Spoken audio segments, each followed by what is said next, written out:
کہتے ہیں کسی جگہ پر بادشاہ نے 3 بے گناہ افراد کو سزائے موت دی۔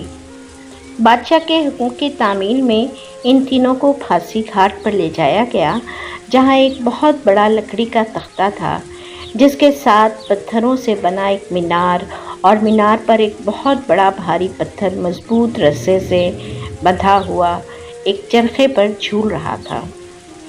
رسے کو ایک طرف سے کھینچ کر جب چھوڑا جاتا تھا تو دوسری طرف بندھا ہوا پتھر زور سے نیچے گرتا اور نیچے آنے والی کسی بھی چیز کو کچل کر رکھ دیتا تھا۔ چنانچہ ان تینوں کو اس موت کے تختے کے ساتھ کھڑا کیا گیا۔ ان میں سے ایک عالم تھا، ایک وکیل اور ایک فلسفی تھا۔ سب سے پہلے عالم کو اس تختے پر عین پتھر گرنے کے مقام پر لٹایا گیا اور اس کی آخری خواہش پوچھی گئی تو عالم کہنے لگا، میرا خدا پر پختہ یقین ہے، وہی موت دے گا اور زندگی بخشے گا، بس اس کے سوا کچھ نہیں کہنا۔ اس کے بعد رسے کو جیسے ہی کھولا تو پتھر پوری قوت سے نیچے آیا اور عالم کے سر کے اوپر آ کر رک گیا۔ یہ دیکھ کر سب حیران رہ گئے اور عالم کی پختہ یقین کی وجہ سے اس کی جان بچ گئی اور رسہ واپس کھینچ لیا گیا۔ اس کے بعد وکیل کی باری تھی۔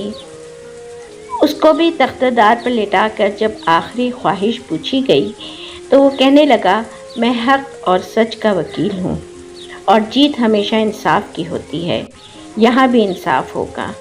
اس کے بعد رسے کو دوبارہ کھولا گیا، پھر پتھر پوری قوت سے نیچے آیا اور اس بار بھی وکیل کے سر پر پہنچ کر رک گیا۔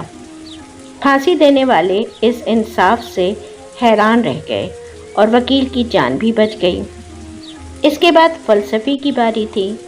اسے جب تختے پر لٹا کر آخری خواہش پوچھی گئی تو وہ کہنے لگا، عالم کو تو نہ ہی خدا نے بچایا ہے اور نہ ہی وکیل کو اس کے انصاف نے۔